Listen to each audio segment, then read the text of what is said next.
After years in Congress, I never expected my greatest fight would be with my own hoe when they shot my service dog Max for lowering property values and destroyed my life. But when they discovered who I really was and what power I held, their perfectly manicured world came crashing down. But would justice for Max come at the cost of my own career? Comment below where you're watching from. I still remember the day I moved into Oid Estates, my dream home with its perfect little garden where Max, my service dog, could finally have space to display the golden retriever who'd saved my life countless times during my darkest moments after returning from overseas. If only I'd known that garden would become a battlefield. The first week was peaceful. I kept to myself, working remotely on housing bills that nobody knew about. That's how I liked it, just another homeowner trying to live quietly. Max would help me through my PTSD episodes, his gentle presence keeping the memories at bay. Well, I served in Congress.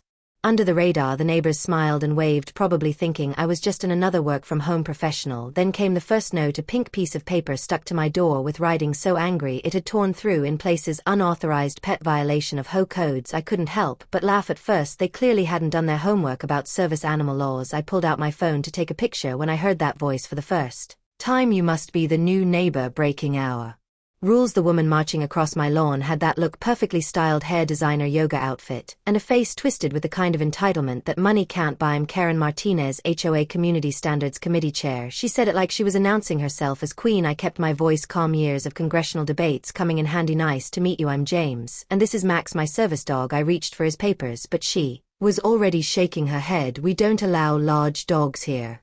They destroy property values. Barbara Thompson, our HOA president, has very specific guidelines about this. Karen's eyes narrowed at Max, who sat perfectly still beside me. And really, you don't look disabled. My hand tightened on Max's leash. Not all wounds are visible, I wanted to tell her. Instead, I smiled. I understand your concern, but service animals are protected under federal law. I have all the proper documentation. She pulled out her phone, snapping pictures of my house, my garden, and Max will see about that. This isn't over. Karen stormed off her designer sneakers, leaving little dents in my freshly watered lawn. That night, I couldn't sleep. Max sensed my anxiety, staying closer than usual. I'd F her down. Hostile foreign governments argued bills on the house floor, but something about Karen's threat felt different, personal. While Max dozed beside my desk, I pulled up Oak Estates HOA regulations, scanning for any mention of service animals. Nothing. They'd never even considered it. The next morning, I found my garden fence spray painted with the word violation in bright red. Through my security camera footage, I watched Karen directing someone to do it at 6 a.m. The paint was still wet when I touched it, and Max's paw prints tracked red across the sidewalk. Exactly what they wanted. I was drafting an email to the HOA board when another knock came. This time it was Barbara Thompson herself, clutching a thick folder of complaints. She barely looked at me, her eyes fixed on Max with disgust. Mr. Sullivan, we pride ourselves on maintaining certain standards here. She began, her voice dripping with fake sympathy. Perhaps you'd be more comfortable in another neighborhood. I felt Max press against my leg, grounding me like he always did during anxiety attacks. That's when I saw Karen in the background, filming everything on her phone, probably waiting for me to lose my temper. They had no idea who they were dealing with or the laws they were breaking, but for now I needed to play this smart. Thank you for your concern, Barbara. I'll review these complaints carefully. I accepted the folder with my congressional poker face, the same one I'd used during intense committee hearings. By the way, does the HOA have insurance for federal housing law violations? Her smile flickered for just a second behind her. Karen stopped filming. Neither of them knew it yet, but they just started a war they couldn't win. As I closed the door, I heard them whispering frantically. Max looked up at me with those knowing eyes, and I scratched behind his ears. Don't worry, buddy, they have no idea what's coming. That night, more neighbors reported mysterious property damage to the HOA. All homes near mine. I watched through my window as Karen led Barbara around, pointing at houses, taking photos. My SEC security cameras caught everything. The pieces were falling into place, but I had a sinking feeling this was just the beginning. What they do next would change everything, not just for me and Max, but for thousands of homeowners across America. I woke up to the sound of a camera clicking outside my window. There was Karen Martinez in her pink jogging suit taking pictures of my front yard at 6:30 in the morning. Max's ears perked up, a low growl rumbling in his throat. This was the third time this week. Got to document all the dog poop that's ruining our property values, she yelled when she saw me. I hadn't even had my morning coffee yet. Max never left messes. His service dog training was impeccable. I knew this because I spent 2 years and $31,000 getting him specially trained. After my last deployment, I grabbed my phone and started recording her trespassing on my property. Karen's face turned red as a tomato. You can't film me, this is harassment. She stamped her foot like a child having a tantrum. The irony was completely lost on her. Later that morning, I found printed flyers in everyone's mailbox about dangerous animals in the neighborhood, with a grainy photo of Max sleeping in my front yard. Karen had drawn red circles around His massive fangs, which was actually just Max yawning. I kept one as evidence, adding it to my growing file of HOA harassment. My security cameras caught her sending her teenage son Tommy to plant fake dog waste in my yard that afternoon. The poor kid looked so embarrassed, mouthing sorry to my front door camera. I didn't blame him. Karen was the type of mom who'd grounded him for refusing. The real trouble started during my evening walk with Max. We passed the community garden I'd helped plant last spring. Karen was there with Barbara Thompson, the HOA president, pointing at my tomato plants. "They're not regulation height," Karen insisted, waving a ruler around. "And who knows what diseases that dog could spread to our vegetables." I stopped, pulled out my phone, and played them the recording from our last HOA meeting where they'd specifically approved my garden plans. Karen's face went through 50 shades of purple. "You're not allowed to record meetings," she screeched. "Actually, I checked state laws carefully before moving here that night. I smelled something strange while making dinner." Max started barking frantically at the window. I rushed outside to find my entire garden wilting. Someone had doused it with industrial strength weed killer. The tomato plants I'd grown for our community food bank were dying before my eyes. The cameras caught Karen's husband Mike doing the deed, wearing a black hoodie like some cartoon burglar. I called the police to file a report. Officer Martinez, no relation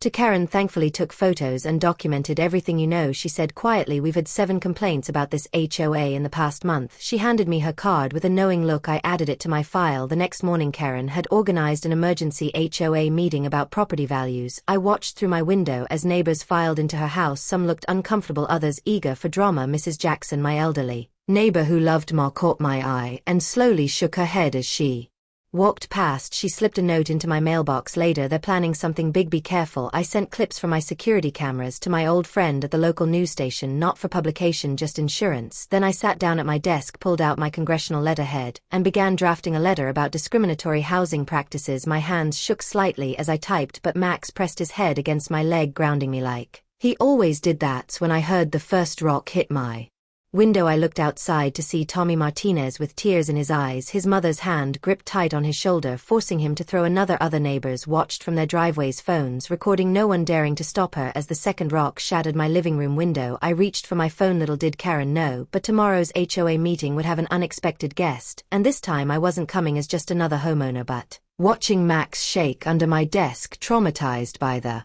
noise. I wondered if I'd waited too long to reveal who I really was. I walked into the HOA meeting room, my heart pounding as Max quietly guided me to an empty chair. The room fell silent, except for Karen's loud whisper, "He's breaking the rules again by bringing that dog in here." I took a deep breath, remembering my training from countless heated debates in Washington. This wasn't my first fight, but it was perhaps my most personal one. Barbara Thompson stood at the podium, her perfectly styled gray hair and pressed blazer matching her rigid personality. She smiled, that fake smile I'd seen too many times. "Before we begin tonight's meeting, we have an urgent matter to discuss regarding unauthorized pets and property values." I felt every eye in the room turn to me and Max. A few neighbors quickly looked away, shame clear on their faces. They knew what was coming, but were too scared to stand up to the HOA board. I gently patted Max's head, drawing strength from his calm presence. Karen Martinez shot up from her seat, waving a stack of papers. "I have documented evidence of this dog urinating on my prize-winning roses. My children can't even play in our yard anymore because of their severe allergies." I had to hold back a laugh. "Our kids were at the community pool just yesterday playing with the Watson's Labrador without any problems." I stood, slowly pulling out Max's service animal certification and a copy of the Fair Housing Act.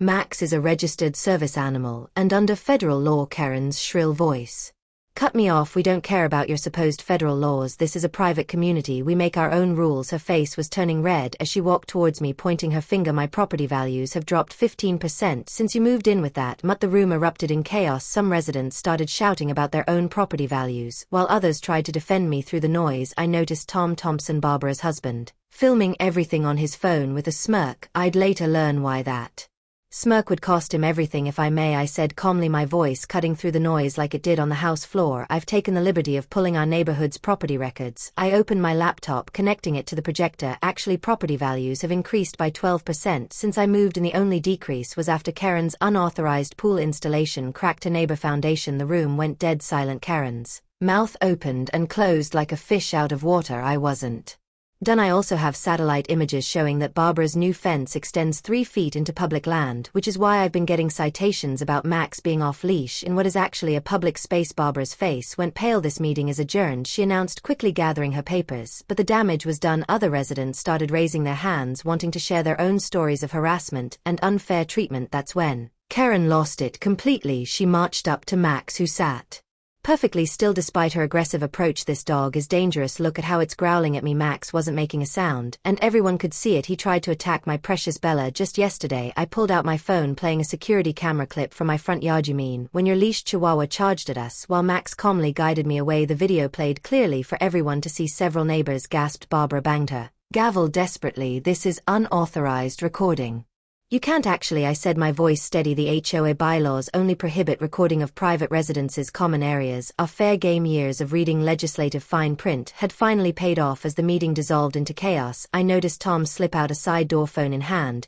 He was texting someone frantically. Max's ears perked up, sensing something I couldn't. If only I'd paid more attention to that detail, maybe I could have prevented what happened next. Karen stormed out, yelling over her shoulder, "This isn't over. You'll regret moving into my neighborhood." Her words sent a chill down my spine, not because I was scared, but because I knew that people like Karen and Barbara were exactly why I'd spent my career fighting for housing reform. They just didn't know who they were really dealing with yet. As Max and I walked home under the setting sun, I noticed several neighbors taking down their "No Pets Allowed" signs. Small victories, I thought, but something in the air felt different, dangerous. Max, as usual, relaxed gait, was tense, alert. He could sense what I was starting to realize. This wasn't just about a service dog anymore. This was about power control, and what happens when someone finally stands up to bullies. I had no idea that tomorrow morning would change everything. I woke up early that Sunday morning to the sound of birds chirping. Ma's gentle nudge against my hand told me it was time for our morning routine. The sun was barely peeking through the clouds, and the grass was still wet with dew. Perfect weather for Max's training exercises. As I stepped into my backyard, something felt off. The usual piece of our morning ritual was broken by hushed whispers coming from Karen's yard. I tried to ignore it. We'd gotten used to her constant spying. Max stayed focused on his tasks, just like he was trained to do. His golden fur caught the morning light as he helped me maintain my balance, a daily reminder of why he was so much more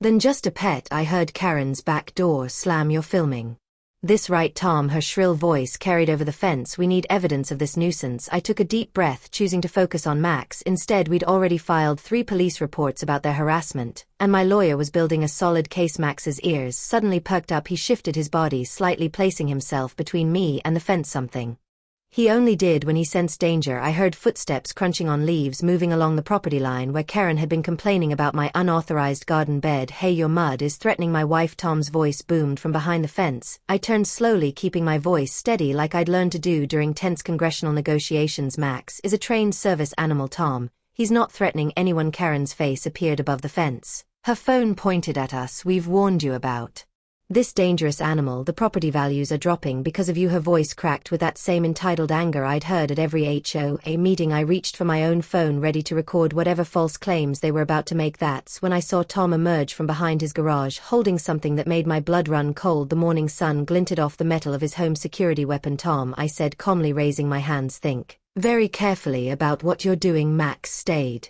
perfectly still, his training kicking in despite the tension. He was doing exactly what he was supposed to do, keeping me safe, staying calm. "I'm the head of neighborhood security," Tom shouted, his face red with anger, "and I'm protecting our community." Karen was still filming, her smile growing wider with each passing second. Everything happened so fast after that. A neighbor's car backfired in the distance. Karen screamed something about attacking. Tom's finger tightened on the trigger. I lunged for Max, but I was too slow. The shot echoed through the quiet morning like a crack of thunder. Max's yelp of pain shattered my world into a million pieces. My brave, gentle partner collapsed onto our freshly cut grass, his golden fur staining red. "Self-defense," Karen shrieked, still filming. We all saw it. The dog was aggressive, but her voice faltered as other neighbors began emerging from their homes, phones raised, capturing the truth of what just happened. I cradled Max's head in my lap, my training keeping me clear headed enough to apply pressure to his wound. His brown eyes looked up at me, full of trust. Even now, sirens wailed in the distance. Someone had called wine. My hands shook as I pulled out my phone, pressing the emergency contact. I'd hoped I'd never need Sarah. "It's James. Get the legal team now." I heard Karen's sharp intake of breath as she finally recognized my voice, the same voice she'd heard on C-SPAN just last week during the housing committee hearing. Tom's weapon clattered to the ground, but none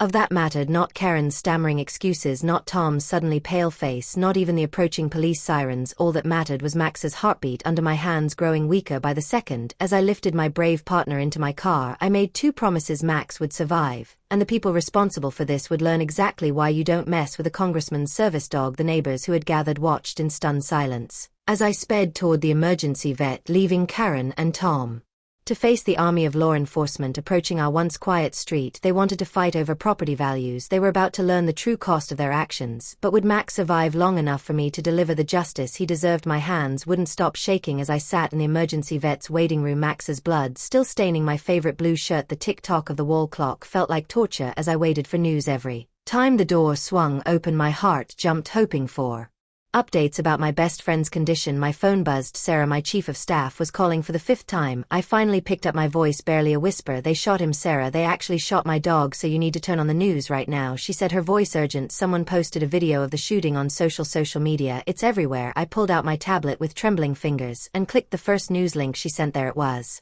Shaky phone footage from my neighbor's second story window showing everything: Tom with his gun, Karen screaming about property values, and Max's yelp that would haunt my nightmares forever. The video had over 1 million views already. The emergency room doors burst open. Barbara Thompson stormed in, her designer handbag swinging wildly as she waved her phone in my face. "You're him. You're actually him." Her perfectly made-up face had gone pale, mascara slightly smeared. "Your Congressman Sullivan." I stood up slowly, drawing myself to my full height. Years of keeping my identity private while living in the community had just crumbled. "Yes, Barbara, I am, and you and your husband just shot a congressionally protected service animal on video." She stumbled backward, nearly knocking over a chair. But you never said anything. You let us think you were just another homeowner." I wanted to live quietly, Barbara, to work on my housing reform bill without drawing attention. "I chose your community because the listing promised peaceful living. Instead you harassed a disabled veteran and his service dog for months." Karen burst through the doors next, her face red with anger but fear flickering in her eyes. "This is a trick. He's lying." But her voice cracked when she saw the news playing silently on the waiting room TV, my official congressional photo next to footage of the shooting. My phone buzzed again. Messages flooded in from other members of Congress, the media, veteran groups, and disability advocates. Just as for Max was trending nationwide. The young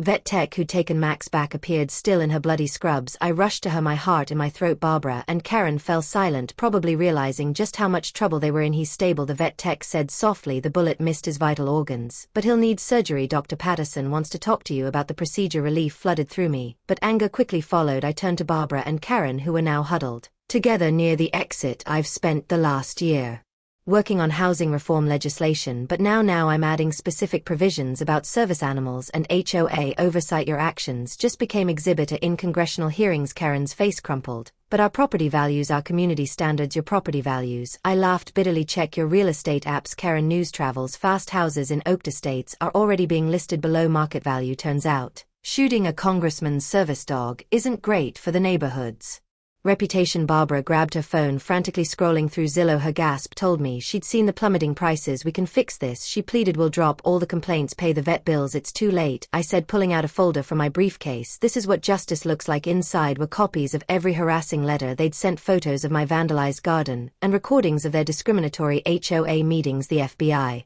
is already investigating service animal interference. Is a federal crime," the vet tech returned. "Turned, Sir. Dr. Patterson is ready for you." I gathered my things, watching Barbara sink into a chair, her face in her hands. Karen was still frozen, staring at her phone as angry comments flooded the HOA social media pages. As I walked through the doors to see Max, I heard Barbara whisper, "What have we done?" My hand rested on the door handle as I looked back. "One last time you tried to destroy my life and hurt my dog because you thought I was powerless. Now you get to learn what real power looks like. The power of the law. You tried so hard to ignore. The next few hours would change everything, but right now all that mattered was Max." As I stepped through those doors, I couldn't help but wonder, would saving him cost me everything I'd worked for in Congress, or would this become the defining moment of my career? The morning news vans lined our once quiet street like vultures. I watched from my window as Karen Martinez paced her front lawn in her designer yoga pants, desperately trying to shoo away reporters while clutching her phone to her ear. The look of panic on her face was a stark change from her usual smug expression. Max's blood hadn't even dried on my back patio, and already their perfect world was crumbling. My phone buzzed again, another text from my chief of staff. The story had reached national headlines. Congress mem service dog shot by HOA board member. Social media was exploding with fury. I clicked through Twitter, watching the security camera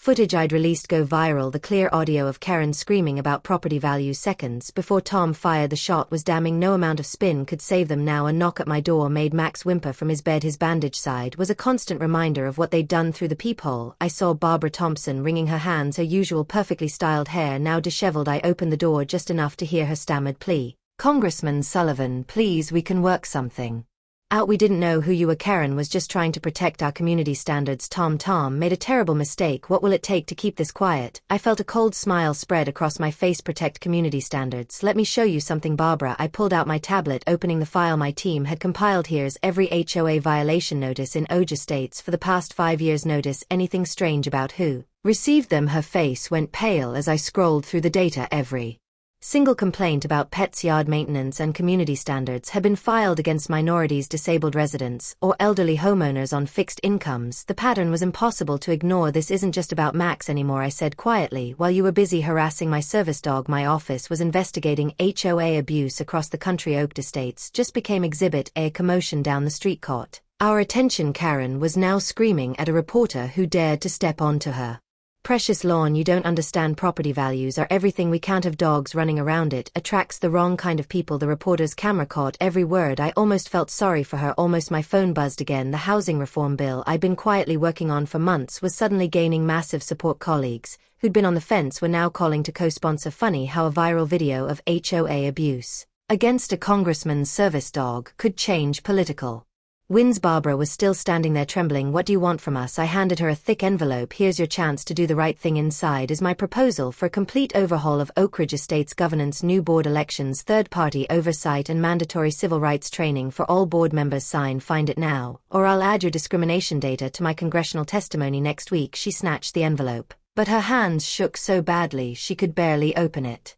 Behind her I saw Tom being yelled out of his house in handcuffs. The police had finally arrived to arrest him for animal cruelty and reckless discharge of a firearm. Karen was now crying into her phone, probably calling her lawyer. Max limped to my side, his tail wagging weakly as he watched the scene unfold. I scratched behind his ears, remembering all the nights he'd helped me through PTSD episodes. How dare they try to take him from me? A new text lit up my phone. Photos from a resident showing years of HOA documents being shredded in Barbara's garage last night. More evidence for the investigation. The house of cards was falling faster than they could cover their tracks. Protesters started gathering at the community entrance, holding signs with Max's picture and demanding justice. Local news crews interviewed residents who'd been silenced by HOA threats for years. One elderly woman wept as she described being fined into near bankruptcy for having a wheelchair ramp. A Latino family showed documentation of being cited for cooking odors from traditional family meals. Barbara's hand trembled as she signed the documents. "Please," she whispered, "my husband's on the city council. This will ruin us." I took the papers, checking each signature. "You should have thought of that before shooting a congressman's service dog. But don't worry, you'll have plenty of time to think about it during the federal investigation." As she hurried away, I saw Karen being interviewed on live TV, trying to defend herself.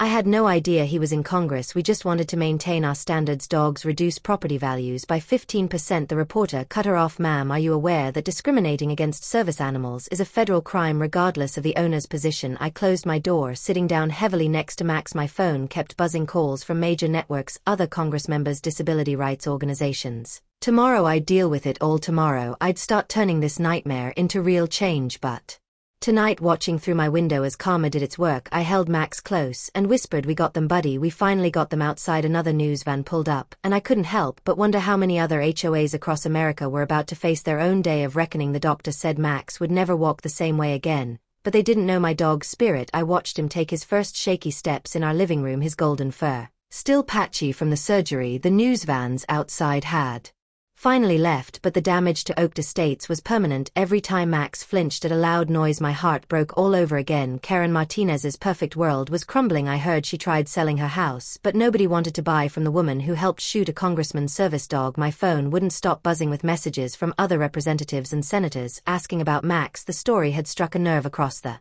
country. Last week, I caught Karen trying to sneak into my backyard with her phone, probably looking for something else to complain about, but this time I was ready. The security cameras I installed caught everything, including her attempt to plant fake evidence of dog waste. The police weren't as friendly to her this time. Barbara Thompson, our former HOA president, sent me a letter begging to meet. She wanted to explain everything and make it right. I read her letter twice before letting Max use it as a chew toy. Their fake apologies meant nothing. I had uncovered years of their dirty work. Other homeowners started coming forward with stories about how Barbara and Karen had targeted elderly residents, single parents, and minorities with made-up violations. The media dug deeper into our HOA's history. They found recordings of board meetings where Karen bragged about forcing a young widow to sell her house because a crying baby was a nuisance. Barbara had written emails about keeping certain people out of the neighborhood to protect our values. Their own words became their worst enemy. My team discovered that Tom, Barbara's husband who shot Max, had been lying about his security credentials.